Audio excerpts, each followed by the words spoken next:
Bonjour à toutes et bonjour à tous et bienvenue sur notre nouvelle vidéo de notre média CoCTO. Aujourd'hui, on va interviewer Olivier Collinet, qui n'est ni plus ni moins que l'un des fondateurs de GCP.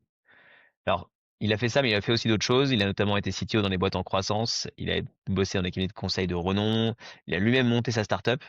Donc, pas facile de faire un épisode avec lui sans passer 4 heures. On a donc fait des choix et on vous propose aujourd'hui de faire un focus sur son aventure chez Google et de retracer l'évolution de Google Cloud, mais du cloud aussi en général.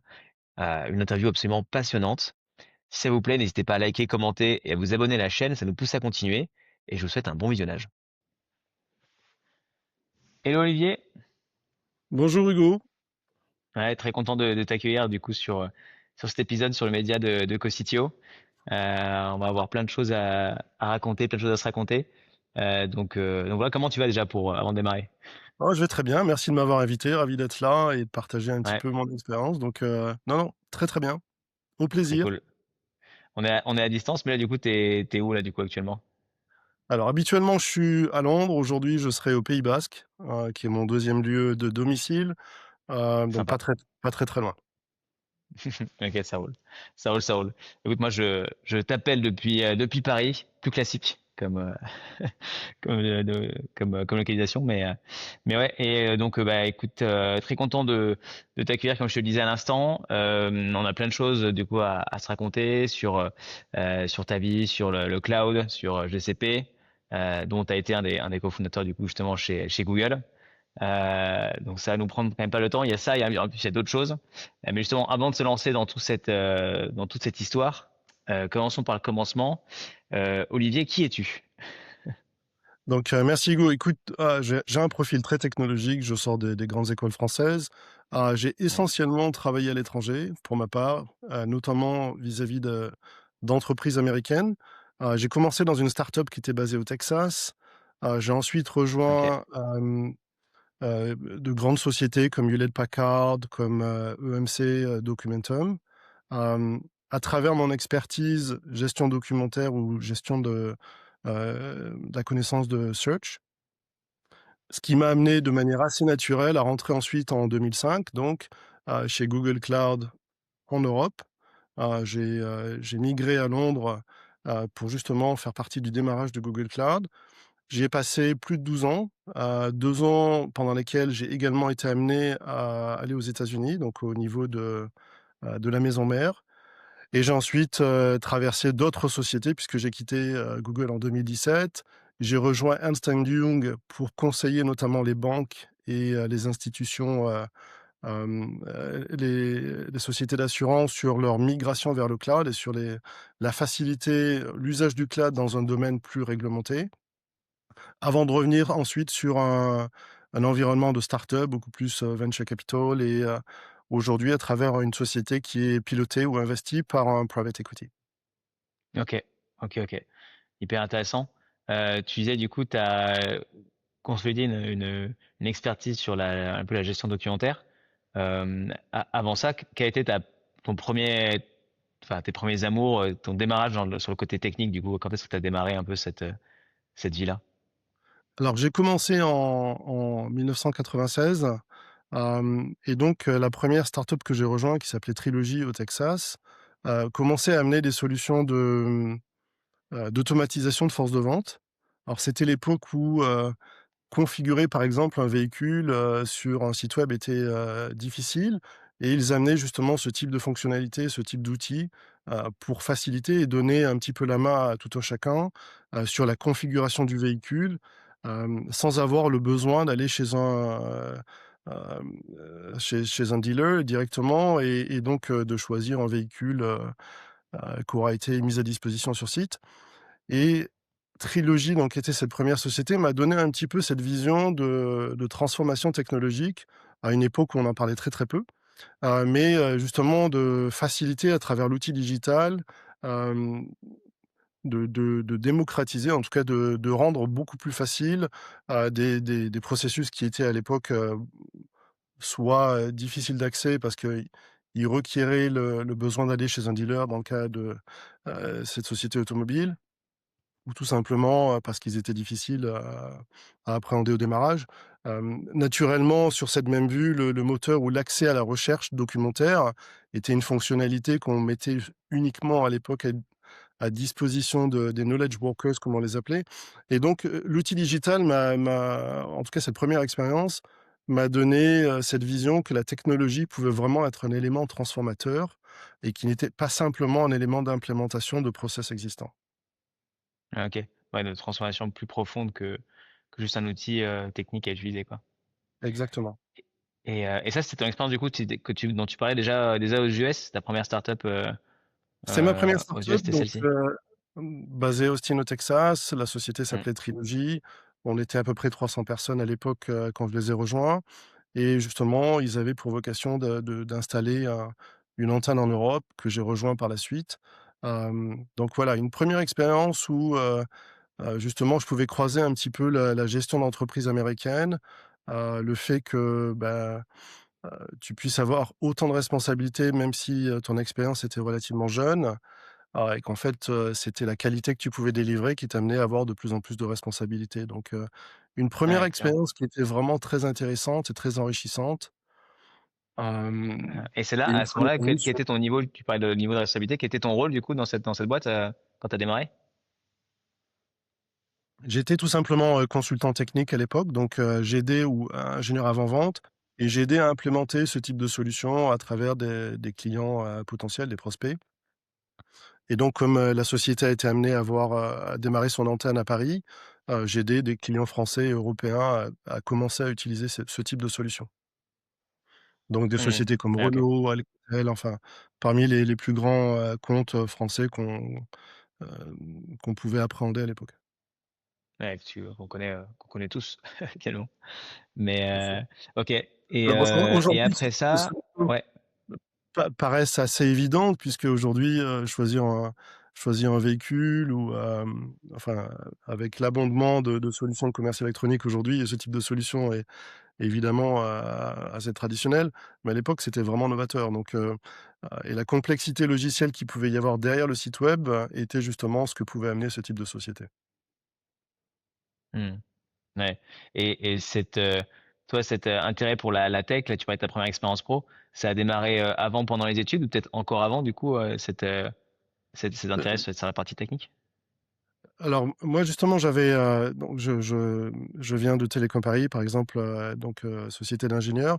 J'étais initialement beaucoup plus axé sur la partie télécommunications, hem, mais justement le fait d'intégrer une société comme Trilogy à l'époque, me faisait voir que il y avait véritablement hem, un besoin, de transformation et donc cette transformation est avant tout une transformation métier et l'informatique n'était pas simplement un outil comme il était souvent à l'époque enseigné à l'université. Donc, le fait de voir qu'effectivement, cet outil, pouvait être amené quel que soit le corps de métier, donc de manière très horizontale et être un moteur de transformation, c'est ce que j'ai retenu un petit peu de cette première expérience, avec le côté américain qui était qui était très entrepreneur, qui était vraiment, dans une croissance forte à l'époque de Trilogy et dans une problématique d'acquisition de comptes. Donc, on avait un petit peu tous les ingrédients qui rendaient l'expérience très enrichissante.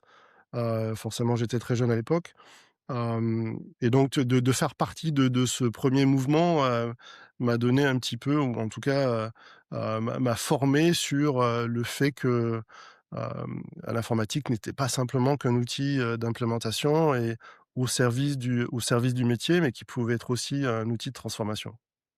Ouais, cette transformation, ça nous a amené du coup aussi sur, justement, tu parlais je crois 2005, c'est ça? Ou quand tu es arrivé chez Google? 2005, 1er août 2005, c'est très simple, c'est 15 jours après les attentats, à Londres, donc un moment Ouais, assez tournant, en Europe et notamment à Londres et donc Google comptait à l'époque alors tout Google, quelques divisions, que ce soit, comptait 40 personnes à Londres. Le site de Paris n'était même pas créé, c'était la vraiment véritablement la première antenne de Google en Europe et donc j'étais parmi, les 4 premières personnes à participer à ce qui est devenu aujourd'hui Google Cloud, que l'on ouais, appelait à l'époque Google Entreprise. Et l'objectif était très simple, était d'amener un petit peu les technologies, consumérisées ou en tout cas grand public de Google à travers un modèle entreprise, donc à destination des entreprises et de créer véritablement cette proposition de valeur de bout en bout. Les fonctionnalités ou en tout cas les outils qu'on utilisait à l'époque étaient relativement, simples. En tout cas, ils étaient dans leur première version. C'était le moteur de recherche essentiellement, qui avait une déclinaison très différente de celle que l'on connaissait à l'époque sur le domaine sur google.com en modèle public et qui venait s'offrir à travers un modèle de appliance, donc de tout en un. Hem, Combinaison quelque part d'un serveur qui était à l'époque jeune et qui facilement reconnaissable et Ouais. qui amenait un petit peu qui embarquait toute cette technologie, et donc ce modèle de distribution qui était un modèle sous forme de appliance était assez novateur, hem et nous Et ça, permettait et ça justement. justement, le produit comme ça, quand t'es arrivé chez Google, du coup, à ce moment-là, à Londres, du coup, c'était la partie, du coup, enterprise sur laquelle tu bossais. Et il y avait ce serveur en question. Je crois que si on recherche Google Search Appliance, on peut le trouver, du coup, sur Google Photos, voir un peu à quoi il ressemble.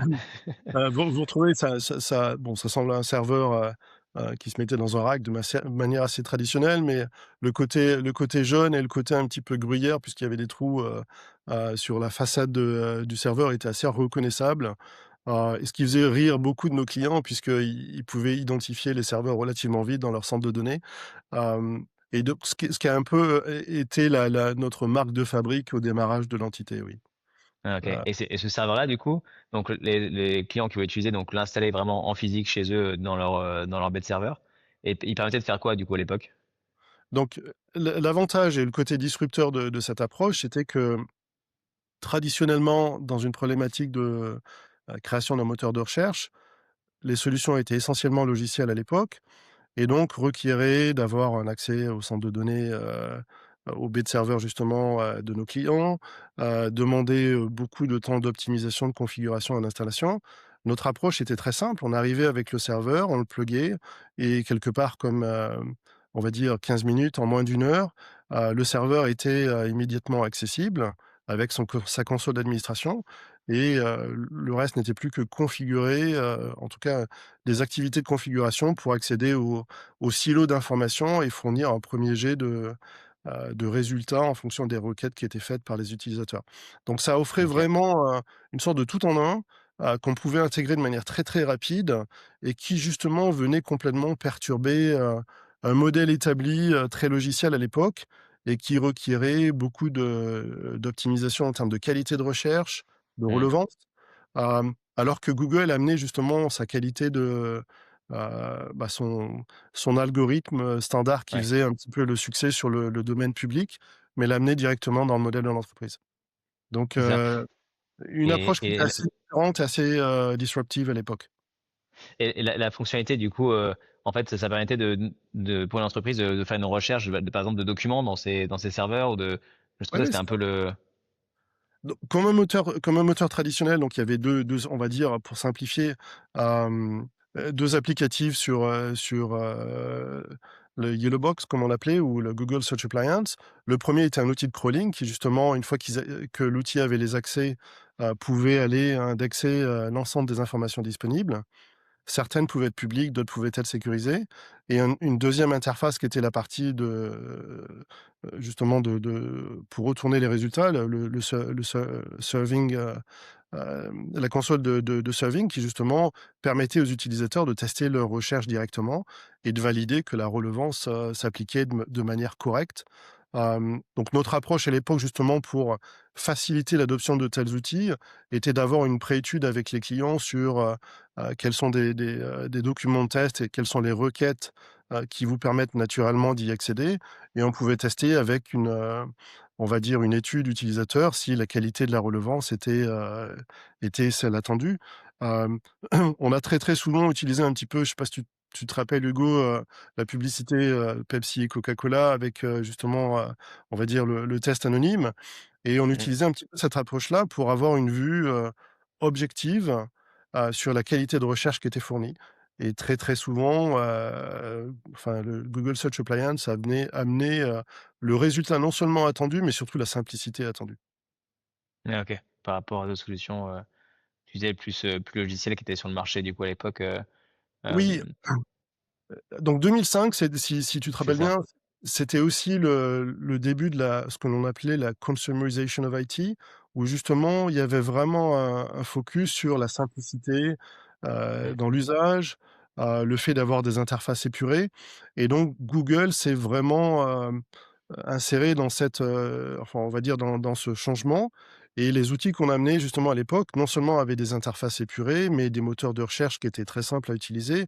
Hem, les moteurs équivalents à l'époque, demandaient soit des langages de requêtage qui étaient très difficiles ou en tout cas pas intuitifs et en quelques mots, en quelques mots clés, on retrouvait ici, le document attendu. Donc on avait immédiatement l'adoption utilisateur qui venait, épauler, la qualité de la solution et surtout pour l'administrateur, la simplicité d'intégration et d'usage. Donc c'était un produit qui était assez viral à l'époque et qui justement nous permettait d'adresser de nombreuses problématiques, de recherche intra-entreprise.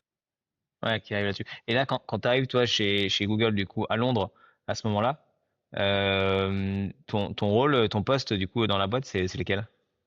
Donc on était 4 à l'époque, donc moi j'avais le premier rôle qui était, d'être, on va dire responsa enfin, on n'avait pas de responsabilité technique à l'époque, si ce n'est d'être plus ou moins, à l'interface du produit au niveau des clients. Donc j'avais un rôle d'avant-vente, j'avais un rôle de support, comme une start-up, habituelle, hein, enfin, puisqu'on était 4, il fallait faire un petit peu, toutes les activités attendues.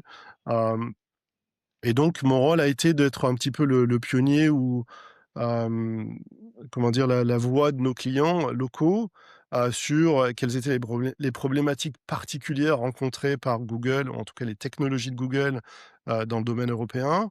En termes non seulement forcément de support de localisation, mais aussi en termes d'accès à l'information. Un différentiel qui était très fort entre les États-Unis et la plaque Europe, c'était, aux États-Unis, on pouvait avoir une recherche qui était avant tout publique. Beaucoup d'informations intra-entreprises étaient souvent consolidées sur un ou 2 systèmes, on va dire primaires qui étaient les plus attendus, de gros socles d'informations qui pouvaient contenir parfois 10 millions de documents et cetera. Alors qu'en Europe, on était sur une problématique beaucoup plus d'agrégation de petits contenus.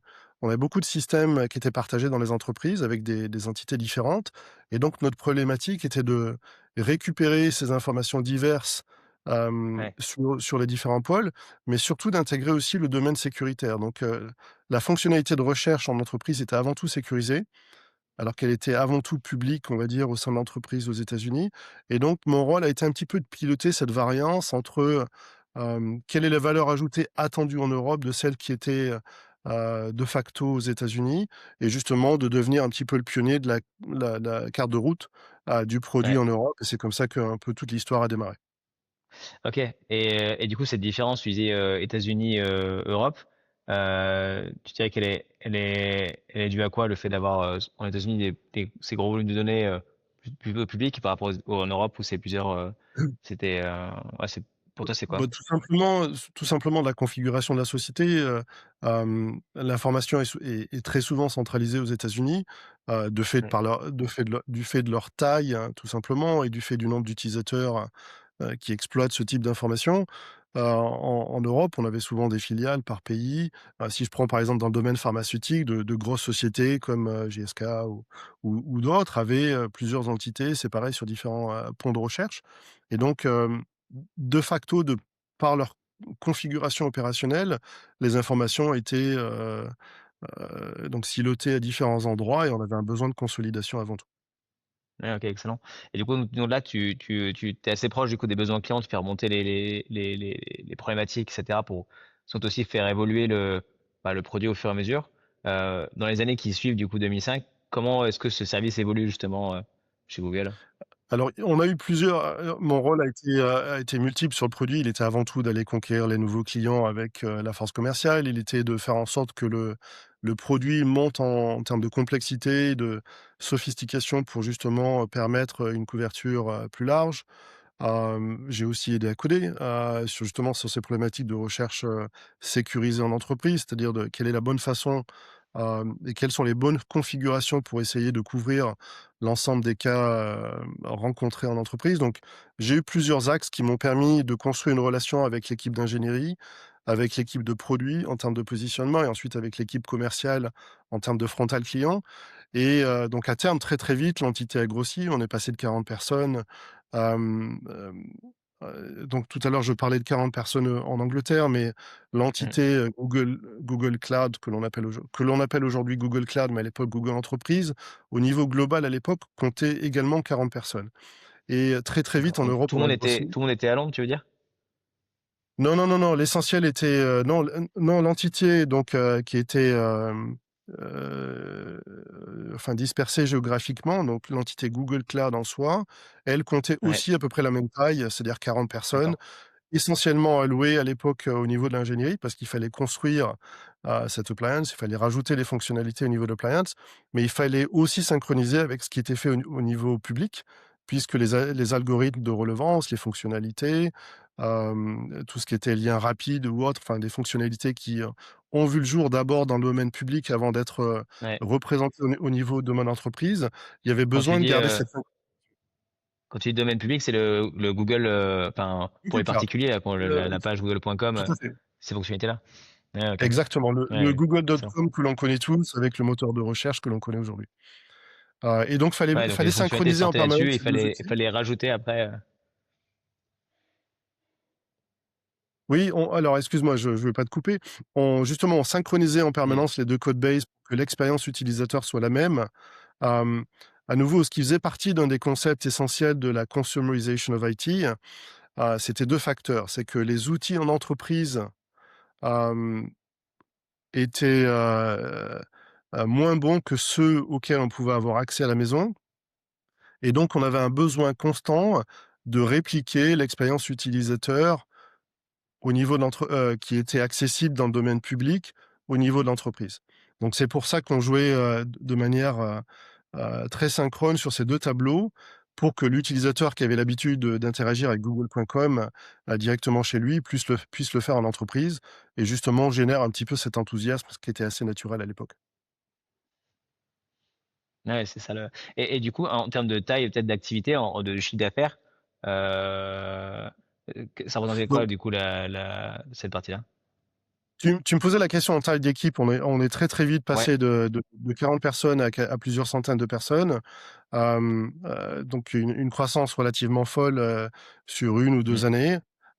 Et le chiffre d'accord, d'affaires est OK. passé de quelques millions au démarrage à plus de 2,5 milliards de run rate, au bout de Ah cinq oui. six ans. Donc, il y a vraiment une croissance qui a été très, très, très rapide. OK. Bien évidemment, au bout de 5 6 ans, quand on parle de Google Cloud, le portefeuille de produits s'est très, très vite étendu, puisqu'on est passé d'un moteur de recherche à plusieurs solutions de recherche et ensuite, des solutions qui ont été déclinées, avant tout dans le domaine SaaS, donc Software as a Service et qui ensuite ont vu le jour sur la partie Platform as a Service et infrastructure et donc le portefeuille était complet et incluait l'ensemble de ces produits.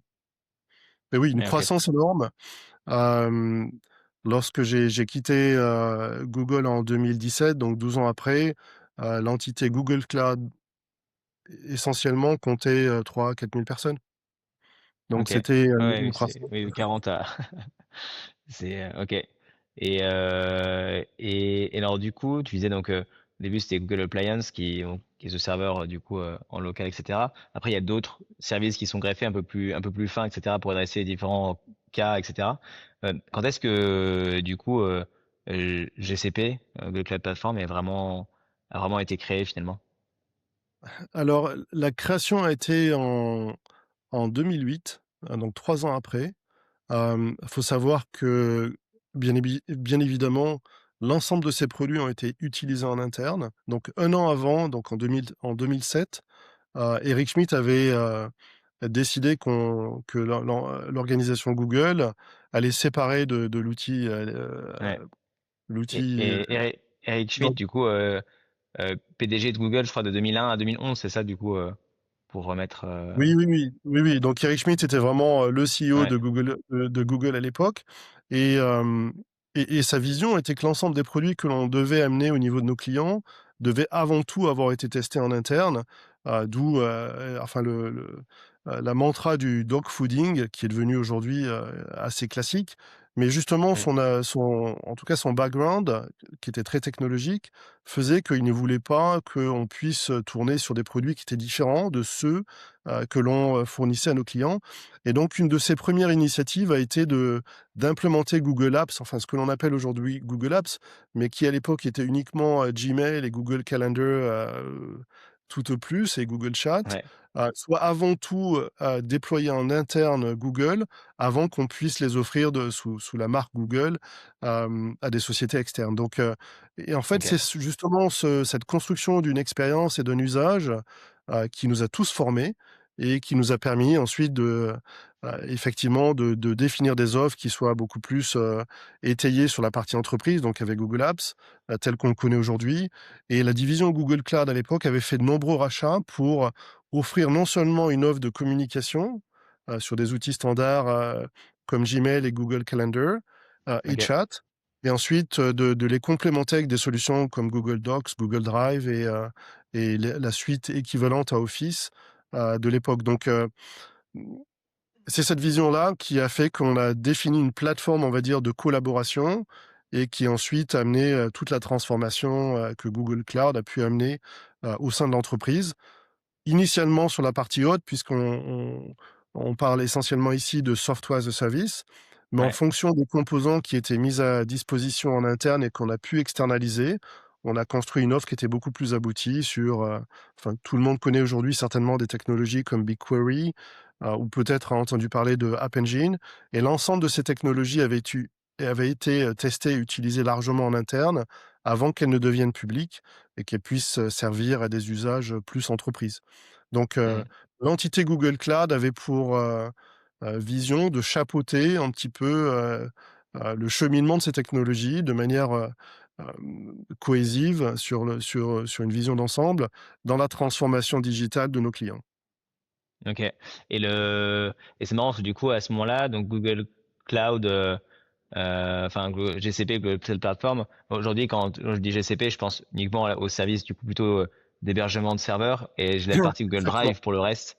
À l'époque, c'était réuni, du coup, c'est ça? Oui, donc, à l'époque, on avait plusieurs acteurs. On avait, donc Salesforce, Mmh, qui, arrivait aussi, assez fort de manière assez forte sur la partie, software as a service. Google Cloud essentiellement à travers l'offre que l'on connaît aujourd'hui comme, Google Apps ou Google Workspace, et on avait 2 autres acteurs qui étaient, avant tout, on va dire Amazon, et ensuite, un peu plus tard, Microsoft. Amazon avant tout sur la partie infrastructure puisque eux amener le cloud pour soutenir Amazon.com, et donc mmh, offrait une offre, essentiellement infrastructure as a service, et progressivement sont montés sur la partie plateforme as a service. Et Google a eu l'approche inverse. Google est parti d'abord sur le SaaS et ensuite construit une offre assez complète sur le plateforme as a service avant de rentrer sur la partie infrastructure. Donc les 2 se sont un petit peu croisés, mais avaient cette véritable vision, hem de mettre à disposition une infrastructure au sens large, qui puisse non seulement leur permettre de faire tourner leur propriété intellectuelle interne, Google.com dans le cas de Google ou Amazon.com dans le cas d'Amazon, mais à terme à mmh. disposition de l'ensemble des entreprises. Et c'est ce qui Ouais, a c'était amené un un peu. peu l'élan de transformation cloud que l'on connaît aujourd'hui, hem, dans tout son aboutissement, oui. Ouais, ça. Chaque boîte avec du coup un peu son ADN de base. Du coup, Google, c'est la partie algorithme de recherche. Comme Amazon, tu disais avec leur approche. Et c'est marrant, tu as dit Microsoft un peu plus tard. Parce que dans Bien ma plus tête tard. aujourd'hui, alors du coup, j'étais jeune à l'époque, mais j'avais pas cette vision-là. Tu disais tout à l'heure, tu disais 2005, je sais pas si tu te souviens, c'est ouais, pas trop. Mais Alors 2008, hem et vraiment le début de Google Apps. Et donc en 2008, on signe en termes de Google Cloud, on signe le premier partenariat, en fait, notre premier client entreprise qui était Valeo en France, et qui faisait justement, enfin qui décidait de manière stratégique, de sortir d'un environnement Microsoft et justement d'utiliser, une vision entièrement cloud en termes d'outils de collaboration pour, faciliter, bah, la collaboration de leurs employés où qu'ils soient, quel que soit le département physique. Et donc, ce fait d'externaliser leur infrastructure, pour l'essentiel, hein, puisque la communication, c'est avant tout on va dire la colonne, dorsale de l'ensemble du système d'information. Donc c'était un premier choix stratégique et majeur et à l'époque, beaucoup, pensaient que c'était vraiment, enfin, c'était irresponsable, ça ne fonctionnerait Ouais, jamais. Et donc c'était on va dire un premier échec pour Microsoft à l'époque, qui partait beaucoup plus sur un modèle, on va dire, d'hébergement standard, d'hébergement externalisé. on-premise. Ouais, Oui, on était sur un modèle hébergé, enfin, c'était une offre OK. qui s'appelait BigBoss à l'époque et qui, quelque part, facilitait un petit peu la distribution de Microsoft Office et du serveur Exchange Outlook, mais qui ne transformait pas véritablement ou facilitait pas la collaboration au sein de l'entreprise. Et donc on a eu cette première victoire qui a forcément fait réagir Microsoft à l'époque. Steve Ballmer qui était à l'époque toujours, CEO de Microsoft et donc progressivement, on va dire l'empire, Microsoft s'est repositionné pour aller également sur une offre cloud. Au début, sans y croire véritablement, alors que c'était notre philosophie, intramuros, hein, chez Google, Ouais. puisque à nouveau, je le rappelle, Eric Schmidt ne construisait que sur des outils déjà utilisés en interne. Et donc on avait vraiment cette, antinomie sur les philosophies, sur la vision, technologique et très, très vite en fonction de l'adoption cloud et Salesforce nous aidant aussi sur la partie, software as a service et logiciel, Microsoft a réagi et a amené une offre qui était beaucoup plus aboutie, entièrement sur le cloud. Et c'est l'arrivée de Satya Nadella qui a véritablement, été l'élément, fondamental et déclencheur, sur le repositionnement de Microsoft comme le troisième acteur essentiel, sur la transformation cloud. Ouais, hyper intéressant. Du coup, ils sont arrivés un peu plus tard, du coup, sur ce virage. Ils ont presque failli manquer, du coup, selon la philosophie qu'ils décidaient de prendre. Donc, En fait, intéressant de se dire ça aujourd'hui, vraiment, quoi. exactement, sans se survendre, à l'époque, Google a véritablement aidé à repositionner Microsoft dans la course, du cloud. Hem, Microsoft avait déjà perdu à l'époque la course, sur la mobilité. Donc ils ont effectivement réagi très, très vite. Ils ont mis les moyens qu'on connaît aujourd'hui et donc les 2 offres restent, je dirais pas équivalentes, mais en tout cas amènent des fonctionnalités équivalentes. Mmh mh. Ouais, ouais, c'est sûr. Et donc quand, du coup, tu dis, donc, GCP se monte réellement, je crois que c'était 2008-2009, du coup, chez Google. Oui, oui. Toi, tu prends la direction technique, en gros, en tant que CTO de ce, de ce, de ce futur paquebot. Oui, alors à nouveau au niveau à l'époque du search, donc je commence à être responsable de différents territoires au niveau d'équipe. Donc l'équipe grossit de manière assez organique sur la partie recherche et ensuite avec l'arrivée de nouvelles capabilités comme notamment la partie Google Maps, telle qu'on la connaît aujourd'hui, mais donc il y a eu aussi l'offre géospatiale et donc la construction de l'offre, Software as a Service et plateforme.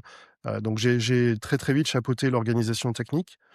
Et au-delà de ça, au-delà d'interagir avec différents clients et de, supporter les équipes qui étaient en termes d'implémentation ou en termes d'avant-vente et donc de conquête de compte, j'ai aussi porté un petit peu la proposition de valeur au niveau entreprise et au niveau Europe, qui pouvait justement faciliter la transformation de nos clients. Ouais. Et ce rôle, du coup, tu sais, de direction technique, sur un poste comme ça chez Google, du coup, j'ai l'impression que tu parles beaucoup de la partie business. Euh, tu dirais qu'il y a des différences, du coup, entre ce rôle-là technique, du coup, enfin, ce direction technique, du coup, dans une boîte comme Google, et dans une boîte, en France ou en Europe, on va dire, il y a une ADN différente. L'ADN est très différent. Donc déjà Google était, est avant tout une société d'ingénierie. Faut le rappeler, c'est-à-dire que, hem et je donnerai quelques exemples. Ce qui intéressait avant tout Google, c'était de transformer au niveau global, l'usage, les pratiques et cetera. Donc quand on parle de Gmail, on a eu par moments des dichotomies sur la vision, c'est-à-dire qu'un client entreprise avait besoin de plus de fonctionnalités en termes de délégation de boîtes aux lettres, en termes de gestion des droits, enfin peu importe les fonctionnalités et à chaque fois, Google voulait avant tout avoir un tronc commun pour desservir l'essentiel des utilisateurs, plutôt que de rentrer sur des marchés niches ou qui ciblaient un panel d'utilisateurs beaucoup plus restreint et donc il a fallu gérer un petit peu cette dichotomie. Mais oui, en fait, l'avantage de Google, c'est on amenait cette vélocité intrinsèque. On était avant tout sur une problématique de transformation à travers la technologie. Et donc, quelles que soient les couches, qu'elles soient commerciales, qu'elles soient produits, elles cherchaient avant tout à cibler une transformation digitale. Hem et donc on le voit aujourd'hui sur les offres, de Google. Google s'est jamais spécialisé sur un domaine particulier. Hem, non que l'opportunité ne se soit pas proposée, mais plus parce qu'ils n'avaient pas valeur à rentrer sur un domaine, particulier, qu'on va dire par exemple, comme l'aura fait un Salesforce sur le CRM. Hem, le jeu d'applicatifs qui était mis à disposition par Google, notamment sur la partie Google Apps, visait simplement à être un pont d'entrée sur une offre qui était beaucoup plus large, qui était l'offre plateforme as a service et infrastructure. Un petit peu comme un démonstrateur, c'est-à-dire que ils avaient toute la connaissance, nécessaire au niveau applicatif pour faire en sorte que les blocs, de la plateforme ou les blocs de l'infrastructure puissent se suivre et offrir l'ensemble des attentes nécessaires. Mais, leur but, ou en tout cas leur approche a depuis toujours été horizontale et on le voit très, très bien aujourd'hui, notamment dans l'ère de l'intelligence artificielle. Ouais, bah, j'ai l'impression qu'il y a beaucoup la vision, qui porte le produit, qui avait permis d'expliquer un peu tout ça et c'est intéressant du coup aussi sur la croissance, bah, qu'il y a eu sur GCP. Du coup, tu disais, plus de 2 000 personnes du coup, rapidement au bout de quelques temps. Donc, toi, comment ton rôle enfin, comment tu as senti l'évolution de ton rôle justement là-dedans en tant que, bah, comme on disait, CTO de ce ce sujet? Comment ça s'est passé pour toi? Alors, j'ai eu beaucoup de gens m'ont dit: «Quelle chance vous avez d'être chez Google», et j'en ai certainement eu beaucoup. Hem, mais c'est la vision que l'on avait en interne, c'est vraiment la vision d'être dans une tempête, une tourmente permanente. C'est-à-dire que, normalement, dans une trajectoire, on va dire, métier, on commence à comprendre un nouveau rôle. Au bout de 2 ans, on se sent un petit peu, bien, dans le la complétude du rôle, et puis ensuite on peut anticiper une évolution. Chez Google, tous les 6 mois, l'organisation changeait, les produits venaient être, à rajouter, et donc il fallait véritablement une flexibilité constante, hem et une énergie constante pour, justement continuer à surfer la vague, comprendre, éduquer, traduire ce que les technologies pouvaient amener au niveau de nos clients. C'est-à-dire qu'on n'était pas simplement on va dire les répondeurs de technologies qui étaient développées en interne. Il fallait qu'on explique aux clients quelle était la valeur ajoutée, quels pouvaient être les cas d'usage qui pouvaient s'appliquer, et donc, ce travail, il est important, il est pas superficiel, et donc il a demandé un énorme investissement en amont, et donc oui, ça c'est ça aussi l'expérience Google. C'est je dirais un besoin de solutionner en permanence, un besoin de travailler en collaboration parce que, quelle que soit la capacité de chacun, personne n'est, capable de solutionner par soi-même, donc c'est toujours un travail collaboratif. En tout cas, de mon époque, ça a toujours été un travail collaboratif parce que les problèmes étaient, soit trop nombreux, soit trop gros, pour un individu, à solutionner, et véritablement avoir cette, gymnastique, du cerveau, pour comprendre ce qui se passait et faire en sorte de tourner un événement en opportunité. Ouais, de voir ça, À ouais, nouveau, hein, avec cette culture un peu de faut revoir Hugo, à l'époque, on était véritablement un disrupteur. C'est-à-dire que soit on venait concurrencer une solution qui était déjà bien établie. Ça a été le cas au niveau entreprise. On avait des gros acteurs quand on est rentré avec le Search Appliance dans le domaine entreprise. Il y avait des sociétés comme, Autonomy, comme Verity, qui avaient pignon sur rue et qui étaient intégrées à travers de nombreuses solutions logicielles. Donc on était le petit poussé qui venait, perturber un petit peu le marché existant, et sur la création de Google Apps, par exemple, ou Google for You Domain, comme on l'appelait dans sa première version, on crée véritablement une nouvelle catégorie logicielle. Donc, Hem, heu, cette gymnastique qu'on avait en interne s'appliquait également en externe, c'est-à-dire qu'il fallait créer la catégorie, il fallait évangéliser, il fallait convaincre, et Google n'avait pas la taille des gros acteurs du marché. Donc, le ratio qu'on avait habituellement, pour donner un exemple sur une vente, concurrentielle Microsoft, on était souvent, 1 personne contre 50 personnes côté Microsoft. Donc, ça demande beaucoup d'énergie, beaucoup d'inventivité pour arriver à positionner chacune des solutions et à montrer l'élément, transformateur d'une solution comme Google. Ouais, et ça me donne envie, du coup, tu parlais de l'aspect collaboratif, du coup, chez Google, que les raisons en problème seul, c'est pas possible, donc aller voir les différentes personnes, etc., les différentes parties prenantes. Ça me donne envie, du coup, de creuser aussi le sujet de un peu la culture Google et comment tu l'as vécu. C'est une boîte quand même enfin, internationale avec pas mal aussi d'inclusion. Euh, Qu'est-ce que tu retiens justement de un peu cette culture Google quand tu y étais justement là-dessus? Alors, Google, c'était, pour moi, avant tout une société complètement internationale, certes, qui est née aux États-Unis, mais qui opère de manière, cohésive, quel que soit le continent, qui a desservi de nombreux pays. Je me rappelle d'une des premières conférences globales, Google qui était, géré, par le premier Chief Business Officer, et chacun arrivait avec son petit drapeau. Il y avait au moins une cinquantaine de drapeaux dans l'assemblée, et ça montrait véritablement, cet esprit d'inclusion, cet esprit d'internationalisation avant tout des solutions qui étaient développées, et ça s'est appliqué à quelque niveau que ce soit, aussi bien au niveau humain, au niveau, donc l'environnement Google permettait de nous affranchir de tout, de toutes les contraintes, externes, hein, soit liées aux religions, soit liées, appartenance de communauté, et je pense c'est cet esprit-là qui a vraiment créé cette cohésion.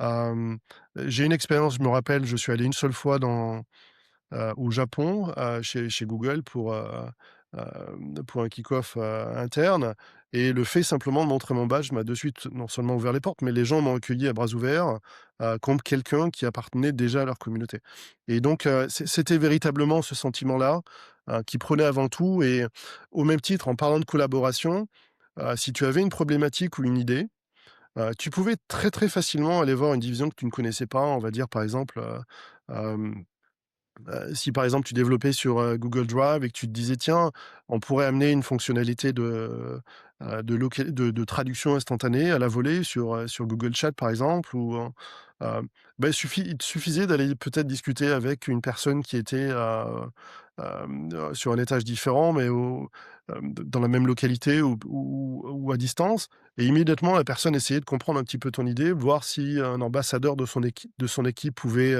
t'aider à très, très vite, modéliser, prototyper, cette idée, et donc cette ouverture d'esprit, cette transparence, hem, inspirait tout le monde, tout simplement, et à nouveau, quand tu vois la vision d'entreprise qui n'a pas changé, hein, qui est vraiment hem, d'offrir l'accès à l'ensemble de l'information globale et de la rendre, utile pour tous, c'est ce qui nous c'est le fait d'avoir cette grande vision, qui a un petit peu motivé tout un chacun d'avoir aucune limite, hein, de s'affranchir de toute contrainte, et d'essayer de voir, comment, si une idée était bonne, on pouvait essayer de la globaliser au plus vite.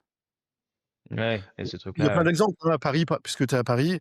Moi, je me rappelle très bien la personne qui a fait, Street View, et donc qui avait, fait un démonstrateur à une conférence, Google, qui a eu un énorme succès, et qui s'est naturellement, transformé en fonctionnalité sur Google Maps. Donc je pense à cette facilité que Google avait de faire rencontrer les gens. On a souvent parlé des cafétérias où les gens se rencontraient, mais le fait d'avoir des espaces ouverts, de décloisonner les gens et de libérer un peu de temps pour que les gens puissent travailler sur des projets un petit peu externes, ou peut-être non liés avec le day to day, ou le bottom line, hein, comme on dit aujourd'hui, c'est ce qui a créé un petit peu cet ADN Google qui est assez spécifique. Ouais, qui est assez, comme tu dis, ouais, assez unique. Hem Et alors je sais pas si tu as la réponse, mais je peux me poser la question. Comme le monde, économique et politique a évolué, on va dire ces 2 dernières années assez fortement, notamment aux US, est-ce que tu sais, heu, comment cette culture a évolué chez Google? Est-ce qu'elle est restée la même? Est-ce que ça a changé? Hem, Alors déjà, un leader différent, on parlait d'Eric Schmidt tout à l'heure, aujourd'hui Sundar, est CEO, non seulement d'Alphabet, puisque la conglomère a aussi, évolué. Donc je pense que les époques sont différentes. Hem, En tout cas, de mon temps, je peux valider que le Don't Be Evil était vraiment, appliqué. Il y a eu beaucoup d'initiatives qui auraient pu rapporter beaucoup plus à Google, mais sur des principes, les choses n'ont jamais été faites parce que le but était avant tout d'amener une qualité, une valeur à l'utilisateur. Hem Je pense que le monde a évolué, que la politique d'entreprise est certainement différente aujourd'hui, a été amenée à évoluer. On l'a vu sur de nombreuses manifestations à travers le monde sur, l'usage de certaines technologies dans des domaines un peu moins, on va dire, cibles, hein, pour reprendre des besoins militaires. Donc non, je dirais 2 Ouais, temps, 2 époques, et peut-être 2 visions différentes, du monde en termes de transformation technologique. ouais, c'est des choses qui évoluent, ouais. Ouais, tu faisais référence aux manifestations du coup sur l'utilisation de l'IA militaire du coup chez Google, là, s'il y a eu c'est un peu des manifestations aussi là-dessus. Donc Ouais, ouais, complètement. Et, et justement, alors pour basculer ces questions justement plus macro et même presque politiques ou stratégiques pour les entreprises, la question maintenant, si on prend un peu de recul sur le cloud en général, est-ce que c'est devenu, il y a les aspects, avant il y a eu le débat de est-ce qu'il faut que je passe dans le cloud ou pas par rapport à tout maîtriser chez soi, etc. Et maintenant la question se pose pas mal du cloud, mais souverain ou pas, enfin, chez qui je vais aller, dans quel pays, etc. Euh, je pense pas une question assez large, mais quelle est ta vision aujourd'hui de ça, du cloud et la possibilité d'avoir un cloud souverain? Je pense qu'il faut garder un petit peu mesure, à tous les niveaux. C'est-à-dire que lorsqu'on comprend un petit peu le statut du cloud aujourd'hui, du cloud public, faut comprendre aussi sa dimension. C'est-à-dire que, tout à l'heure, on parlait de l'infrastructure, des centres de données. La taille d'un centre de données, Google va de loin de celle que j'ai pu, voir en tout cas, à travers mon expérience, en termes de taille, en termes d'évolution, en termes d'investissement. Donc faut se rendre compte que, forcément, ces 3 acteurs majeurs du cloud ont une avance en termes de taille, en termes de gestion d'automatisation qui va largement au-delà de ce qui peut être fait aujourd'hui ou de ce qui a pu être anticipé en Europe. Ça, c'est un premier point.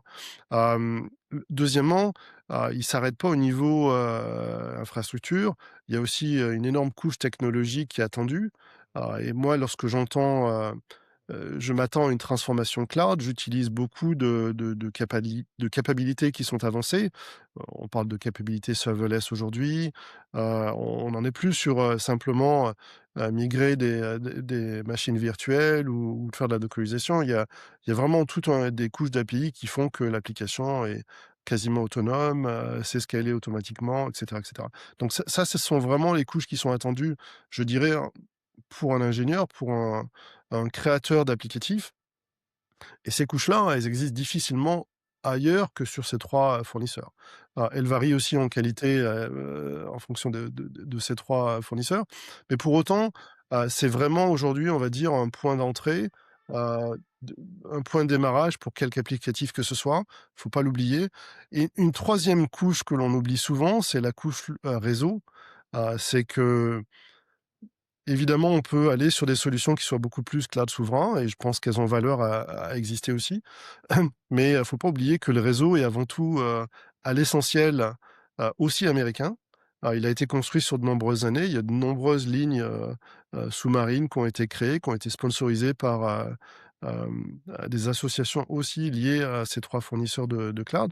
Et donc l'investissement, c'est pas aussi simple que de changer un centre de données ici ou là pour, échapper, ou avoir une solution alternative pour reprendre, ton point. Donc ça, c'est déjà, hem, je pense qu'il faut le comprendre justement dans son ensemble. Au même titre, hein, aujourd'hui, l'accessibilité au GPU, l'accessibilité, aux processeurs, bon, on a une dépendance qui est reconnue et qui a valeur à continuer et qui est une dépendance américaine. Pour autant, sur des problématiques de cloud souverain, effectivement, je pense qu'il y a des solutions, intermédiaires.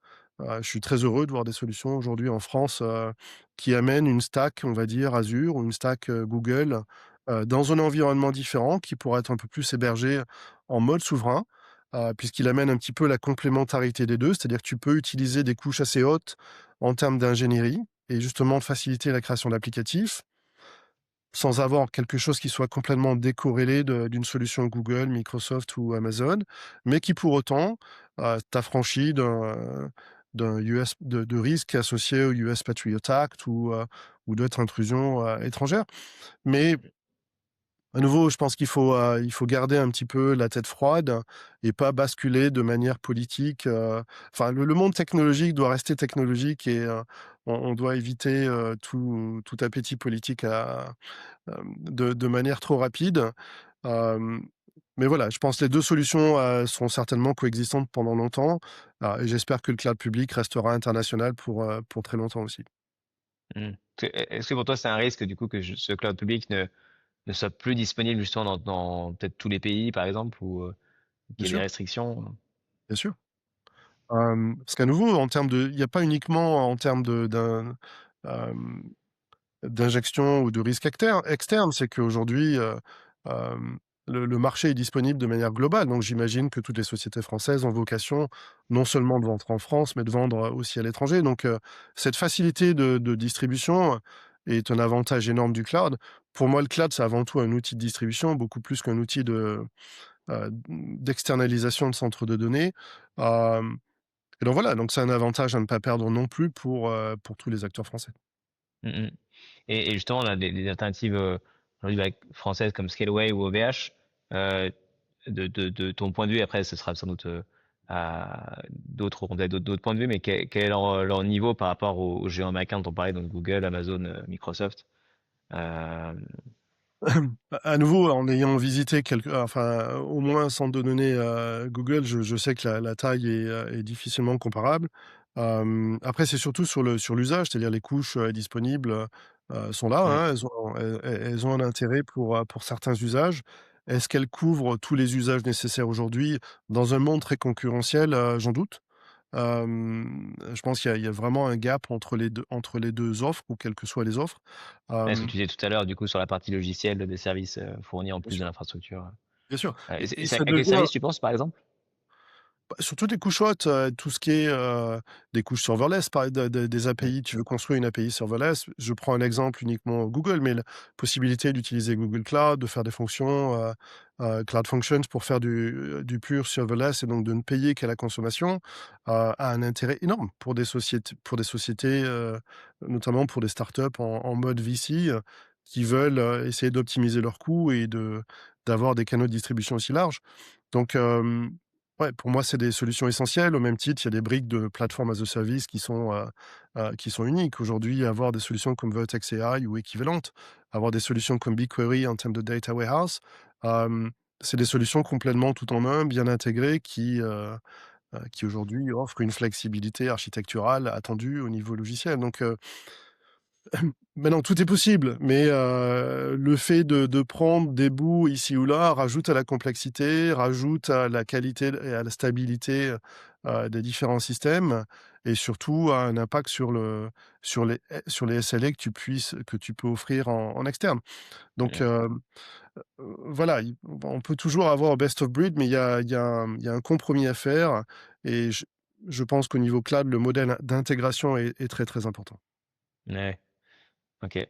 Non, hyper intéressant et justement, on est peut-être pour aussi, conclure un peu notre échange là-dessus et j'aimerais bien te demander ta vision pour toi sur l'évolution justement, on va dire des 5 ou 10 prochaines années du cloud.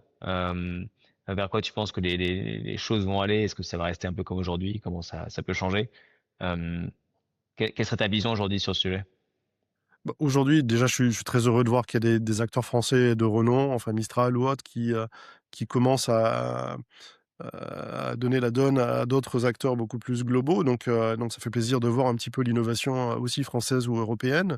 Je pense que l'opportunité pour nous, elle est simple, elle est de construire sur ces couches-là et d'amener la nouvelle vague d'innovation ou le nouveau type de fonctionnalités qui peuvent, intéresser, tout le monde à l'échelle globale. Voilà, les cartes sont ouvertes et là-dessus, l'innovation, continuera, hem, you know, à se développer de manière intéressante. Maintenant, moi, je suis pas sur la refonte de l'existence, c'est-à-dire, les époques s'enchaînent. Aujourd'hui, la guerre du cloud, elle est terminée depuis de nombreuses années. On peut rajouter des fonctionnalités de cloud souverain sur des usages particuliers, mais je pense qu'à l'échelle globale, l'opportunité pour nous tous, hein, elle est d'amener de l'innovation sur des couches un peu plus hautes. Il y a de nombreux applicatifs, sur l'intelligence artificielle, qui peuvent se développer. Il y a beaucoup de à nouveau, la créativité, est sans fin là-dessus. Ce qu'il faut, c'est comprendre comment on peut créer la prochaine génération, et de garder ce côté un petit peu disrupteur et d'arrêter de revenir sur un modèle équivalent de ce qui existe aujourd'hui qui, à mon avis, n'a peu de sens. Ouais, continuer. On sent l'ADN Google Innovation que tu as encore bien en tête et tout, et de dire, ouais, en fait, l'innovation elle va aussi venir de nouvelles, ouais, comme tu dis, de nouveaux services. Là, tu parlais d'IA, du coup, quand je te pose la question cloud, tu me réponds sur l'IA, donc ça veut dire que tout ça est lié, la mise à disposition de services pour les entreprises qui va évoluer. Tout ça Donc, est lié, c'est un ouais, système d'évolution complètement naturel. Aujourd'hui, pour avoir une bonne fonctionnalité d'IA, tu as besoin de beaucoup de bonnes données. Pas uniquement beaucoup de données, mais beaucoup de bonnes données. Et donc ça veut dire que tu as déjà un environnement centralisé, tu as déjà, passé beaucoup d'investissements à qualifier, à enrichir ta donnée. Et donc voilà, c'est ça qui te donne un avantage assez, compétitif pour construire sur les les nouvelles couches. Donc oui, à nouveau, je suis sur un modèle beaucoup plus centralisé, beaucoup plus, global à l'origine, pour amener ce flux d'innovation, constant. mm. Non, non, écoute, hyper intéressant. On arrive au bout du timing qu'on s'était laissé initialement à 17h, la cloche sonne. Mais merci beaucoup, Olivier. Si on veut te recontacter, de quoi on peut peut-être le faire sur LinkedIn si les gens veulent après en tant que tel, te Exactement. retrouver. Mon profil est Donc, accessible sur LinkedIn, Olivier Collinet, vous me trouverez, facilement. Hugo, merci encore pour l'opportunité d'échanger ouais, ici, et puis, au plaisir. merci à toi. Et puis, écoute, à bientôt. Profite bien de ta fin d'après-midi Merci. et on se retrouve bientôt. Bon vent et bonne innovation. Merci. Ouais, Au revoir. merci. Ciao.